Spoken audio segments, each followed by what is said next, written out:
Shout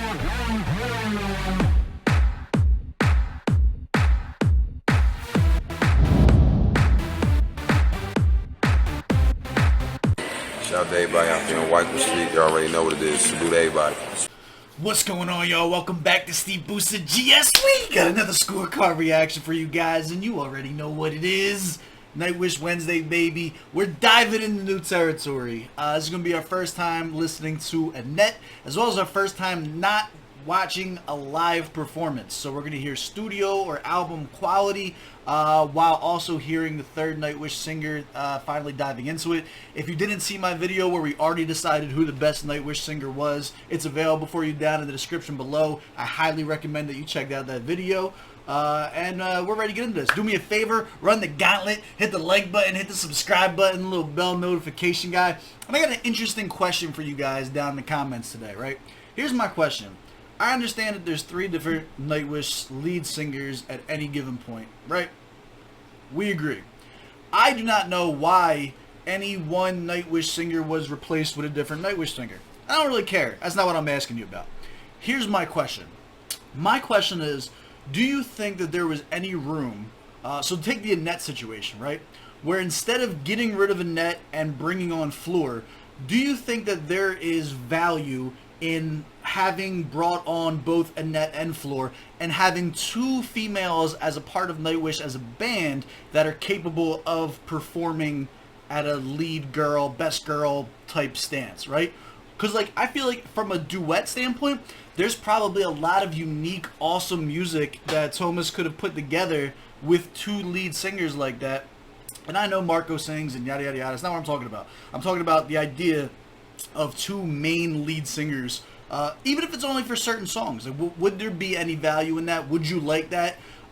What songs would you like to hear with duets that already exist? You know what I'm saying? Like, there's a lot of chemistry to explore there, and I feel like we could have some fun in the comments. Don't be a jerk off about it.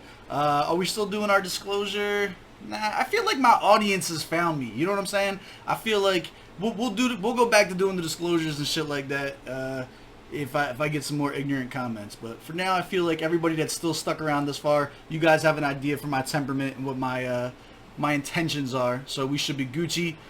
For those of you who are new, since this is my first time doing the Annette one, I do not have any idea what I'm talking about. I am a hip-hop reactor. So take that with a grain of salt. The only reason you should be watching this is to see what your music sounds like through the eyes of someone who doesn't normally listen to your music. So that's why we are here. Do not look for expert advice or opinions. And if you're trying to fight with me, I'll just tell you to suck my dick in the comments and you'll look like an idiot. So we're going to continue now. Hey. Alright. Boom. This is a 7-minute song. Let's go, Annette. Get your shit off.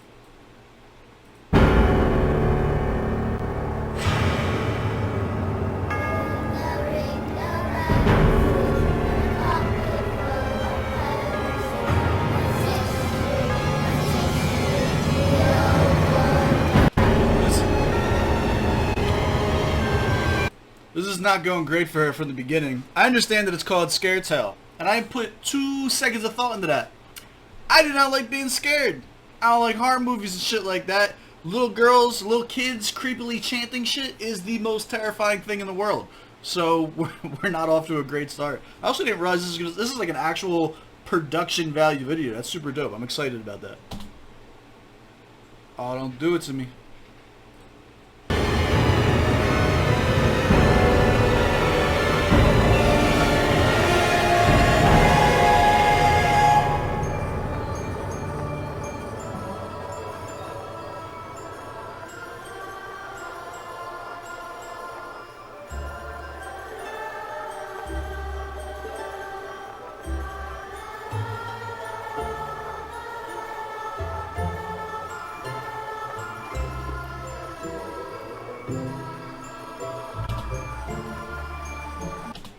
You think that this place already exists, like this carousel and stuff like that already existed, or do you think they put out a budget to go and like build an arena for the video?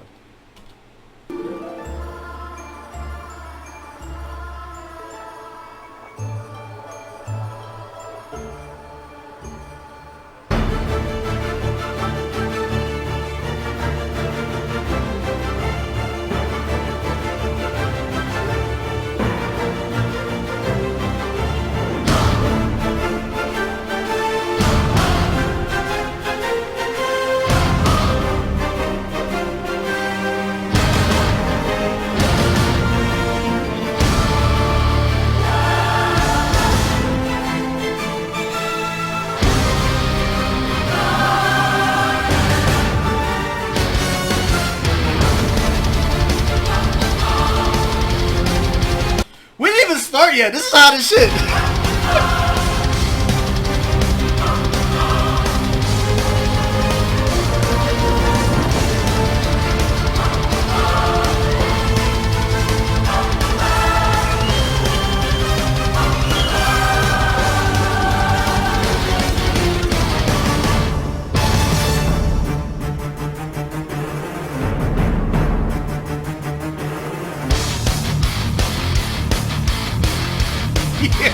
Oh.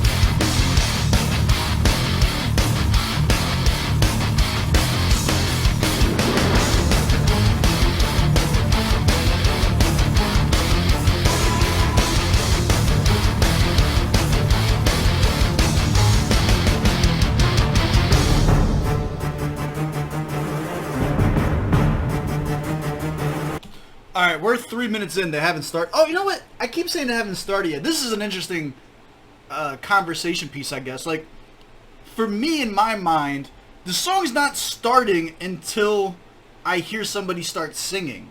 But I guess in this genre, the song started at the very beginning when the composition started. My brain's just not programmed like that. So that's an interesting point to point out right there. This is fire. I think I like this a lot. So far, like, I'm 100% on this. This sounds super dope so far. I don't know how I feel about the elongated intros. I know Metallica used to get, like, a lot of shit for that and stuff like that, or they love it. I don't know. See, like, right now I'm enjoying it. I don't know if it's because it's paired with the video and the idea of having the visuals with the audio makes it awesome. But, like, I'm really enjoying the audio. I don't know. For me, my brain's like, it still hasn't started yet. This is interesting. I don't know where I want to go with that. Let's keep going. Alright, we gotta bring it back. I just fucked up. I paused it right before she started singing. I can already read the comments.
Alright, we gotta break some of this down. There's a lot to unpack here. So her voice is more mousy than the others.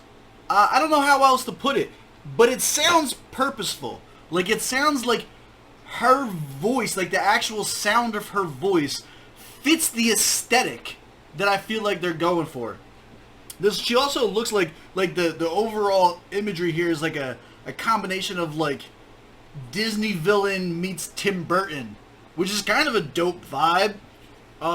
It definitely sounds like a Halloween soundtrack. I would see this playing at like a haunted house when you walk in. I think this would make like a really good ambiance music. I don't know. I guess my issue, not issue, but my thing is like, I don't know that I'm putting this on a playlist because it's very, very, very unique. Like, you almost have to be like in a Halloween-y mood. Like, this could go to a soundtrack to Nightmare Before Christmas, and I think it would fit absolutely perfect. It sounds super high quality and produced, but like, I'm thinking like in my like playlist brain, right? Like, where would I be able to fit this in at? And I think you would almost have to make a playlist around this song for that like witchy type of music for it to fit in. Also, VIP, MVP right now. The drummer, every time they go by the drummer, what's his name? Drop it down in the comments because I don't have any idea who he is. The drummer looks cool as shit with his Captain Jack Sparrow, like, crazy look right now. I am really fucking with the drummer on this one.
They managed to switch the ambience and the vibe so thoroughly that they put you in a circus just like that. Just like that, you went from haunted house witchcraft into a circus like that, and like obviously like a scare circus, whatever, like that. His voice fit fucking amazing for this. Where's the Marco gang at? Always yelling at me for criticizing them. Marco Squad, sound off in the comments. He sounds fantastic on this. He fits this very, very well. I like this track. I think this is dope. I think it's niche. It's super, super niche, but it's fun and it's enjoyable.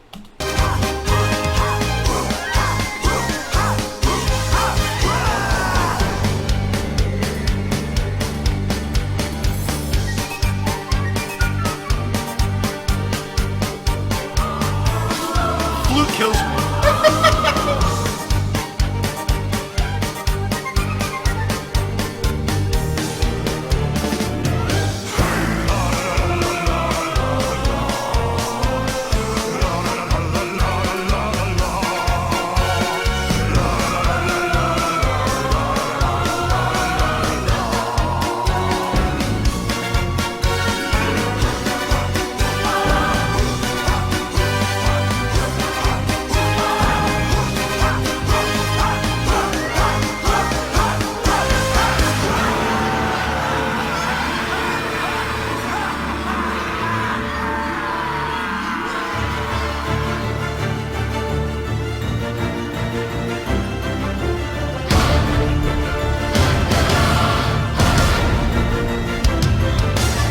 I want to point out my little head nod on beat right there was entirely on accident. I'm going to own it. Like, I'm just, like, getting the feel for music better now.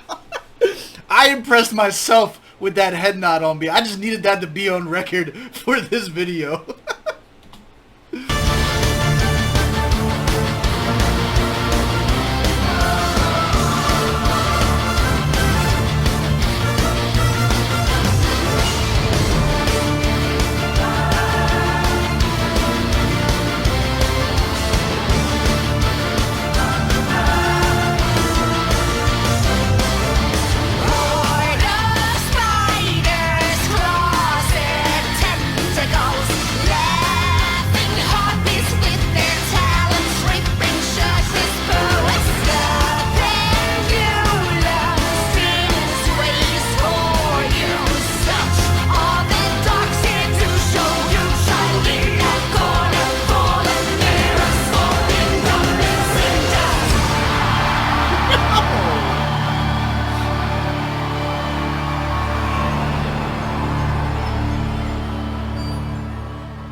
That was absolutely fire, yo.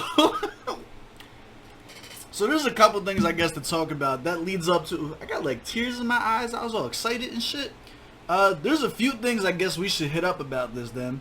I don't understand the net hate that she gets from listening to this. This seemed like a lot of fun. This seemed like a good track. Here's a couple, I'm not going to call them critiques. I'm just going to call them like points of conversation to have about this. Her voice is very unique. This goes both ways. So like Floor's singing right now, so we'll use that for the example, right? I don't know if Floor is going to be able to do the squeaky, mousy voice well enough from anything that I've heard of her so far to be able to match the vibe and ambience that Annette does with this. Alternatively, with how high-pitched or like squeaky her voice is, I don't know that Annette's pulling off Phantom of the Opera. You know what I mean? Like I don't know that the catalogs are interchangeable. Like they're so unique sounding. Like with Tara and with Floor, it's almost like, yeah, I can understand how either of them could switch off at any point based on the skill set and what's the word? I don't know what the word is for it, but like the actual depth of their voice matches. Like the depth of their voice matches. Like they could do either or. Whereas I feel like Annette would sound a little bit childlike almost. You know what I mean? To not be able to get maybe like the oomph to like behind it. I don't know. Again, I've heard one song of her. I'm not 100% sure. Other things to take into consideration here. I was able to understand the words a lot more clearly. Now, I understand this is also studio version versus live version. I do not go to concerts, so I am not like accustomed to listening to live music. I think from an audio standpoint, I prefer the studio versions over the live versions. And I know that's a hot take with Nightwish, but I'm not talking about entertainment value. I'm not talking about the experience. I'm strictly talking about what sounds better to me. I think I like the studio quality of the way that it sounds. Drop down below. What other Annette ones would you want to jump into? Because I think I'm going to do her again next week. Let's go to the scorecard. Let's break it down. Let's see how much we really like this. Switch this up. Hey. Where are we at? Did we do it right? Hey, we did it right. Look how white I am. I'm so pasty. Alright. We are... Can I get this a little bit darker? Hey, a little bit. We are fans. We are fans of Nightwish. Even though we're new to Annette, we are fans of Nightwish. Target audience for this one? Absolutely not. Not only do I not listen to rock or metal, symphonic metal, whatever you want to call it, I don't normally like scary shit. So I would have been out right away had I not been doing this channel and wanted to put myself through it and experience it. Did I enjoy it though? Yes, 100%. But if you're talking about in the essence of are you the target audience, scary rock metal, probably not my, cup of tea. Proper setting for this? I'm telling you, just fucking October. October is the setting for this. Ghostwriter, Tim Burton. The music or the instruments. So here's the thing with scoring this, right? There's two ways that you could do this. We can score it compared to all of the other music in the world and whether or not the music and instruments of this are more impressive than the music or instruments to insert other song here, or in my opinion, the way that I'm looking at this, I think the music and the instruments was a 25 out of 20. I think it was a perfect score for what they were attempting to accomplish on this track. Like, they set the ambience, they set the tone. They were able to jump from one vibe to another vibe while still maintaining creepiness and shit like that. Like, it felt like a perfect track for what they were trying to do. I don't know that it was more impressive than other songs or performances, but in its own bubble, this was a perfect performance or a perfect song. So, how are we going to score this? I think we almost have to score it to everything else and how we feel overall. I'm going to give it... This is hard. What do I think? I don't know. I don't know that I have one criticism of any of the music or instruments. Like, there's nothing that I would change. I just don't know that it's as impressive as some huge, awesome guitar riff. I don't know. I'm giving it a 25 out of 25. Go fuck yourself. I like it. The vocals, I'll give her a 20. 20 out of 25. Here's why. I think the vocals fit the song perfectly. Very, very well. I think it was a fit for the song.